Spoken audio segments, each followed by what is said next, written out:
We have a very special guest, Dr. Linda J.M. Holloway, who is an associate professor of counselor education at Alabama State University. She has over 27 years of teaching experience. She is a poet, a story activist, and an award-winning children's book author. She retired from the United States Army Reserves as a colonel after serving 27 years and completing 4 combat tours during her time. She is a native of Mount Bayou, Mississippi, and we are so happy to welcome Linda to Zoom Into Books. Welcome, Linda. Well, hello, everyone. It's great to be here. Thank you for having me. I'm so excited. Thank you. We love your books. I'm so anxious for the people to meet you and hear about these wonderful books. Before we get started reading your book, please tell the people what has inspired you to write these beautiful children's books. I was inspired to write these children's books because I had been publishing articles on Black women and mental health. And I began to think about, these women were one time they were children. And I also thought about how can I reach the younger generation about social emotional wellness? So I had written an article on Black women in the market, Black women hair in the marketplace, and led me to write about I Love My Happy Hair. I had also written an article on why Black people rather go to church than counseling. And I wanted to kind of destigmatize the whole thing about mental wellness. And so that led me to write Little Miss Linda in counseling. And in terms of sickle cell, it's an illness that is greatly impacted in the Black community, but not a whole lot is shared about it. So I wanted to reach young children with that particular book. And also I had done a book on rape because that is another topic kind of taboo, and how do you kind of talk to young people about it? And as I mentioned earlier, I had done articles, and I had done an article on shattering the myth of rape, what you do after you're raped. And then the last one is diversity. I've been teaching diversity over 20-something years. I just really, really love culture. And so I wanted to talk from a child perspective to get children to understand about differences. And so that's what inspired me and motivated me to want to write children's books. I can't hear you. That's wonderful. Thank you. I had muted myself. One of the most interesting things to me about your bio, well, there's several. One, that you're a retired colonel. I find that fascinating. Is you use the word story activist. And that's not a word that I've heard before. And please explain that to us. What is a story activist? I do enjoy making up terms and calling myself something different, because I wanted to do more than just be a storyteller, just an individual who actually tell a story. So most of my children's books, they're about giving voice to the voiceless, the marginalized, the vulnerable. And so it actually they're transformational books. And so that's what led to Story Activist. It's just not simply me telling a story, but it's activating people to want to move, to make a difference and do something about a cause. So I coined the term story activist. I think it's very descriptive and perfect. You have been through the pandemic like so many of us. And I know that a lot of rebirths have occurred because of the pandemic. Zoom Into Books is one of those. We created this program because we couldn't get out and see the people that we usually see at events.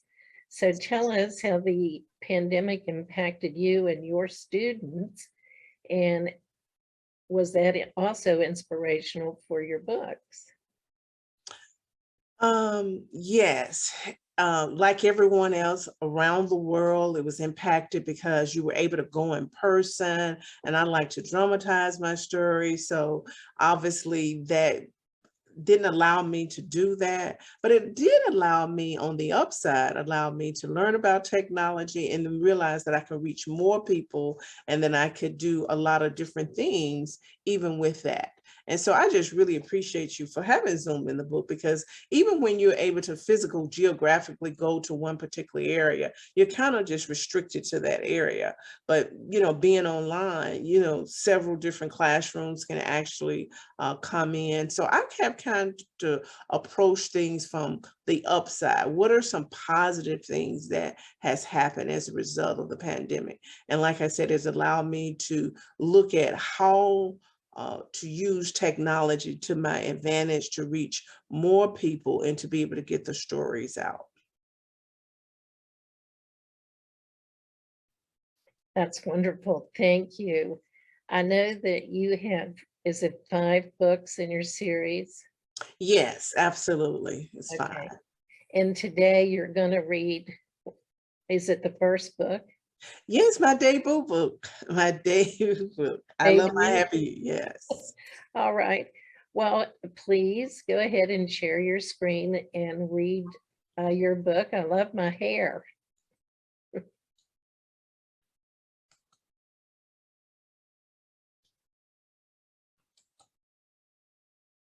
Okay.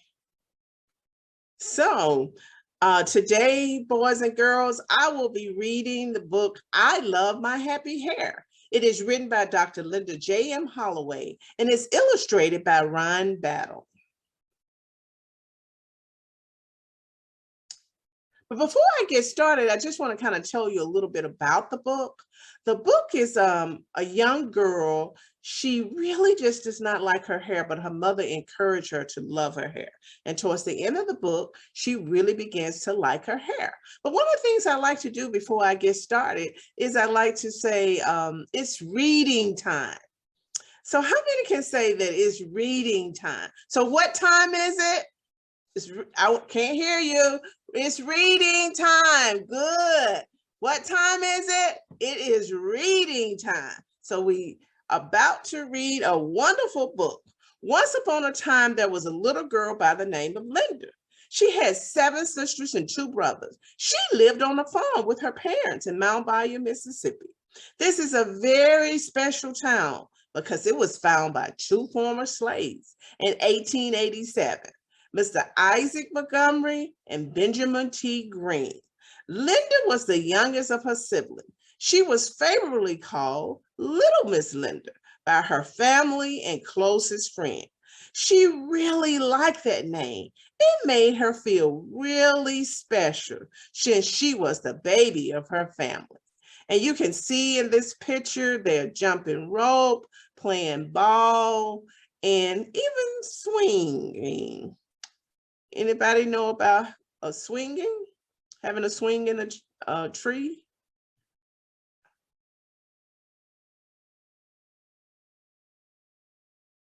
Little Miss Linda spent a great deal of her time admiring her sister and mother's hair. She often wished she had hair like theirs. Their hair was long and silky and black. Little Miss Linda's hair was stubborn and thick. Little Miss Linda did not look forward to when her mother would comb her hair. She would cry a puddle of tears when her hair was washed or combed. Her sisters and her brothers would tease her and call her tenderhead. This would make little Miss Linda so very sad.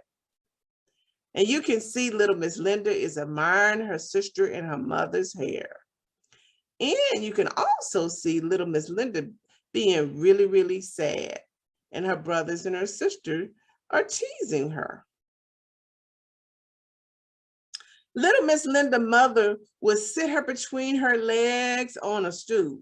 Her mother would put cotton in the comb, sprinkle water on her hair, and brush her hair down with blue magic grease. No matter how her mother tried to make this a memorable moment, big crocodile tears would always roll down her face. One day, little Miss Linda said to her mother in a very, very sad voice, "I wish I had hair like you, Mommy. Her mother replied in a sweet, motherly-like voice, "You have been blessed with the most beautiful hair in the whole world." Tears were steadily rolling down her face. You can see she's really sad. How many know about Blue Magic Grease, or you use grease on your hair? I bought some Blue Magic Grease so you can see.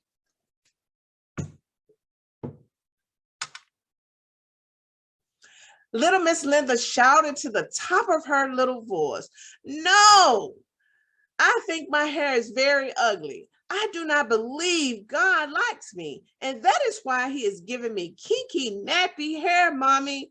I want my hair to look like yours, curly and straight, or like my sister's hair, long and silky." Her mother replied in a very lovely voice, "Little Miss Linda, who told you your hair was ugly and that God does not like you? And that's why you do not have hair like mine or your sister?" You can see she's very sad, but you also see that her mom is comforting her. Little Miss Linda replied, "The children tease me at school about my hair. Also, my sister tells me all the time that they do not like my hair. So I decided that that must be true because my hair is not like everybody else. It's short, it's thick, and it hurts really bad when you comb my hair. When I look in the mirror, I see ugly hair," little Miss Linda replied very sadly. As her mother was hugging and kissing little Miss Linda tears away, she said, "You are so special. I do not want you to ever forget that. You have gorgeous hair." Isn't that beautiful how her mom is encouraging her? And she has a smile on her face. You see, everybody's hair is different. Just because your hair is not like your sister or any of the other children at the school, that does not mean that you have ugly hair and that your hair is not pretty. You see, beautiful, pretty hair is hair that is combed and clean. Little Miss Linda was only about 7 years old at the time. She listened to every word that her mother came out of her mother's mouth. She said, "Really, Mommy? I think I have beautiful hair." "You think I have beautiful hair?" Her mother replied, "Yes, I do. Little Miss Linda, your hair has diversity. I can style your hair in pretty styles. You can wear your hair in a ponytail, plait, braid, twisted, cornrow, or an afro." You see, she's looking in the mirror. She's very happy. Little Miss Linda began to grin from ear to ear. "And I think you are right, Mommy. I do have pretty hair." Her mother replied, "You do, my love." Her mother said, "Little Miss Linda, every morning when you get up, I want you to look in the mirror. Tell yourself, mirror, mirror on the wall, I have the prettiest hair of them all." The words that her mother told her never left little Miss Linda. They were etched in her mind, body, and soul. Little Miss Linda was filled with joy. She told her mother, "You know what, Mommy? I have happy hair." Her mother replied, "Little Miss Linda, what do you mean you have happy hair?" How many of you all know what this is? This is a mirror. So when you get up in the morning and you look in the mirror, I want you to say, "Mirror, mirror on the wall, I have the what? Prettiest hair of them all." How many know what this is? It's a comb. That's exactly right. And we have all types of combs that we can use to comb our hair. You know what this is? Exactly. That's a pick. You can use that to do your hair. I probably have something you may not know what this is. Anybody know what this is? This is the straightening comb. And you put it on and then you heat it up to press your hair. So little Miss Linda's mother was telling her all the wonderful ways she can wear her hair. Little Miss Linda smiled the biggest smile her mother had ever seen when it came to her hair. I have happy hair because I have hair that is full of pride.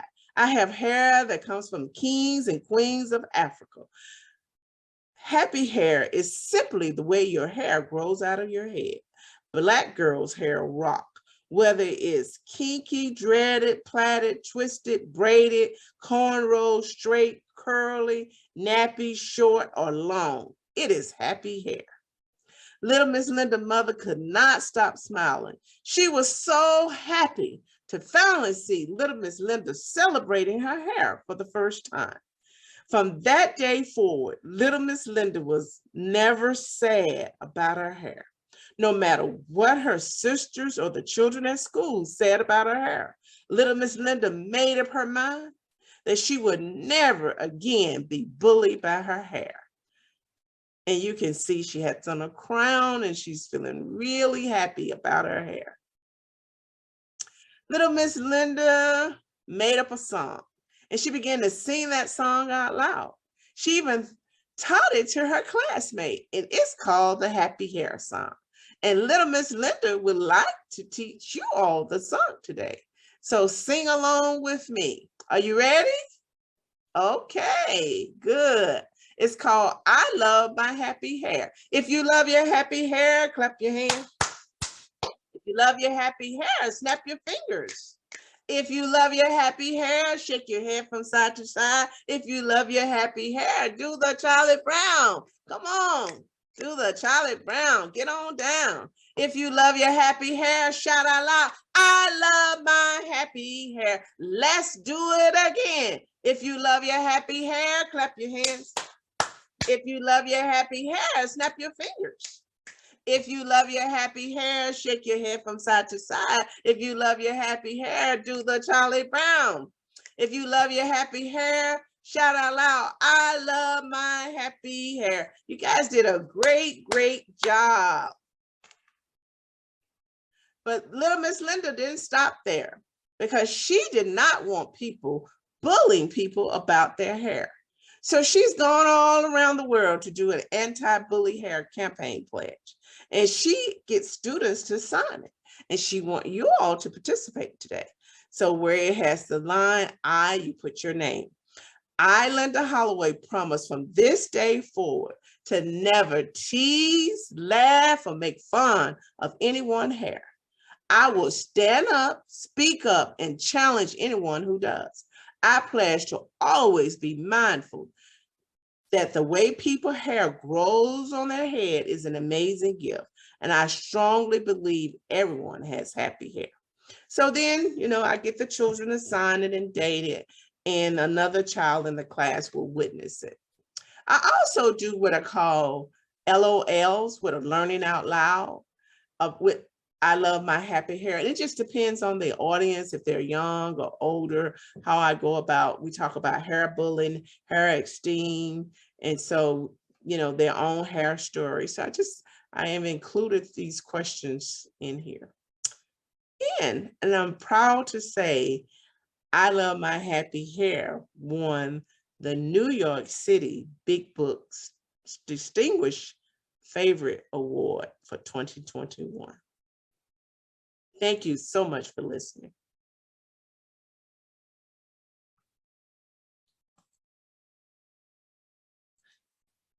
Linda, that's a beautiful book, and you're an amazing reader.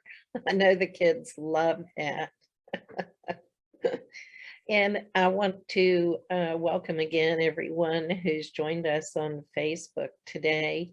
If you have questions for Linda, please type them in the comment section. We'll make sure she gets them. You were telling me when we were chatting earlier that besides the benefits these books are to children, that you use them in another way too. Can you tell us about that in your counseling position?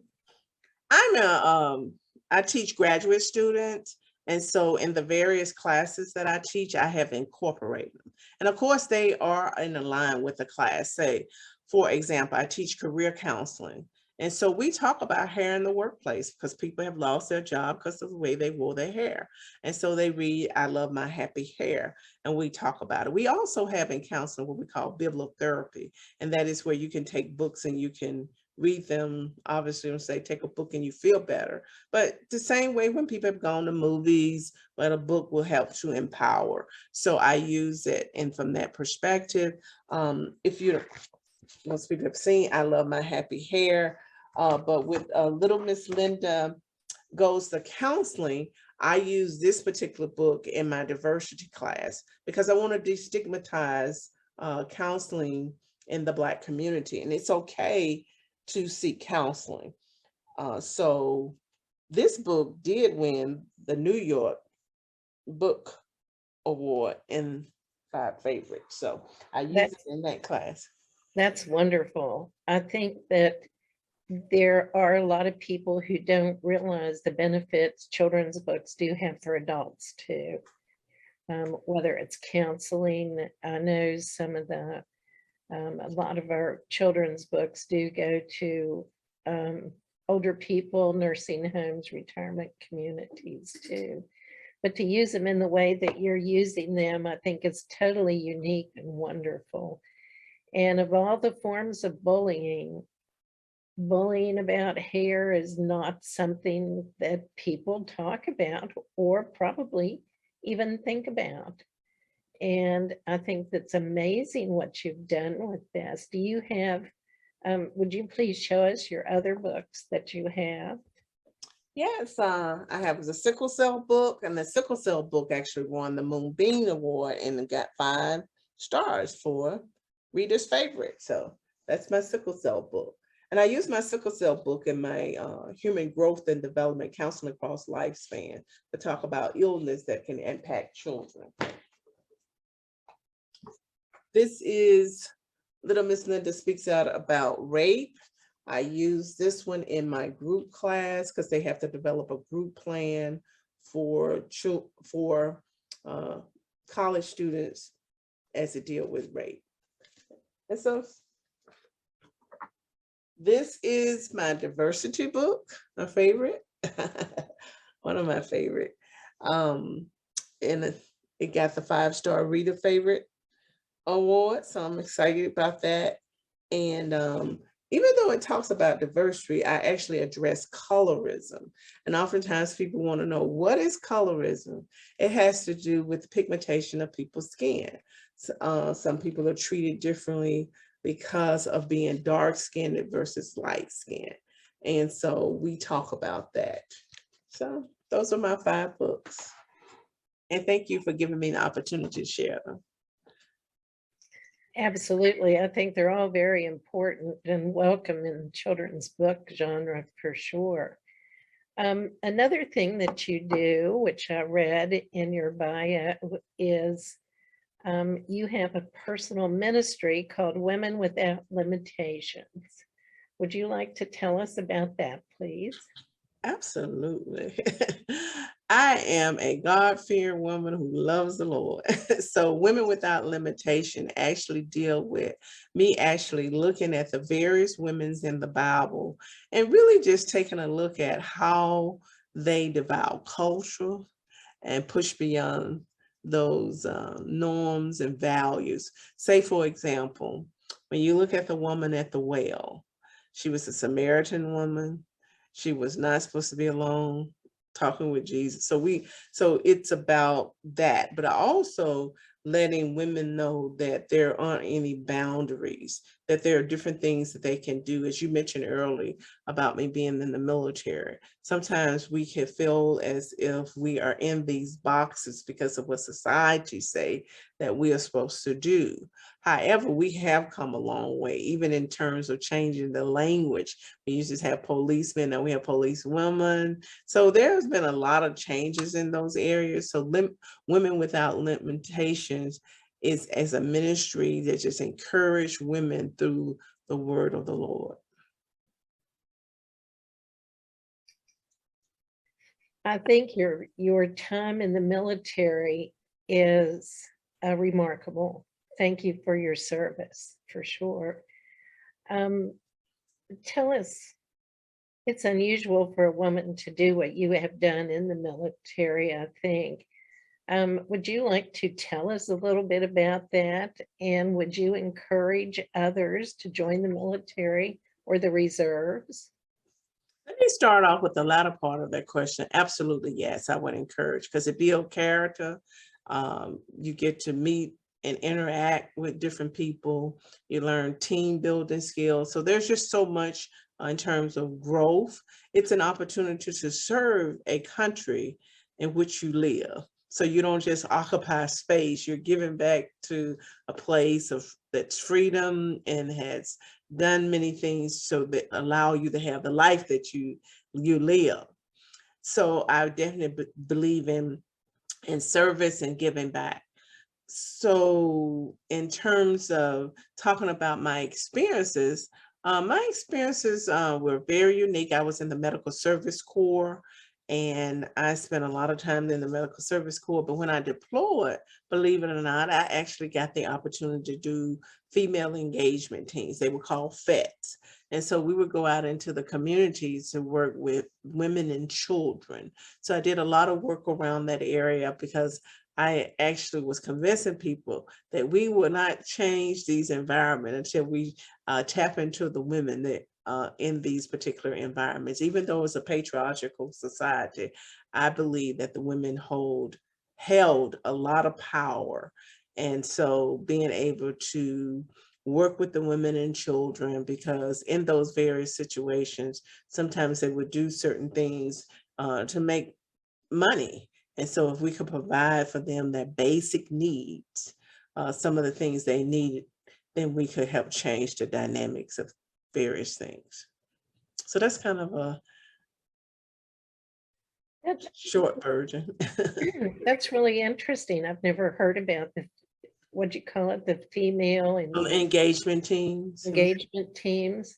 So you were able to help them, and I'm sure maybe they helped you. Yeah, I'm absolutely. sure that. And so what countries did you do this in? This was in Iraq and Afghanistan, because in those particular countries, women interact with women and men interact with men. And so women in the military being able to interact with these women were very, very positive, because obviously there was no women and men and women. And so being able to have the female engagement teams to go in to talk and to share with the women was very significant. I think that's terrific. And I think that's something that the average American does not know about. I never knew there was a role for women in the military to do that kind of engagement. That's great. Well, they have an area called civil affairs. So in civil affairs, because you're actually going into the village and deal with the civil aspects of those communities, whether it's building schools, providing clean water, then those were elements. Because anytime you go into a community, you want to do an assessment. And so in doing those assessment, what are the needs? Because oftentimes we as Americans, we like to say, these are the things you need, instead of letting the people say, these are things that we need. And this is what's most significant. Because once again, as I shared earlier, I love culture. So being able to understand culture, you have to look through culture through a different pair of lenses. Like you mentioned earlier, that you were from Virginia, now you're in South Carolina. There's probably some difference in culture just from living in Virginia to South Carolina. And for most of you all, she mentioned that I was from Mount Bayou, Mississippi. I'm from the great state of Mississippi. So you might hear that in my voice. So there's some Southern things about Mississippi in terms of hospitality, in terms of culture that you will find. You find that people in Mississippi tend to speak to everybody. There are certain places that don't happen. They do in West Virginia too. And there's churches all around. So people know, at a certain time, what's happening on those times. Oh, that's wonderful. So tell us, and I ask every author this question, what is your most memorable author moment with your books?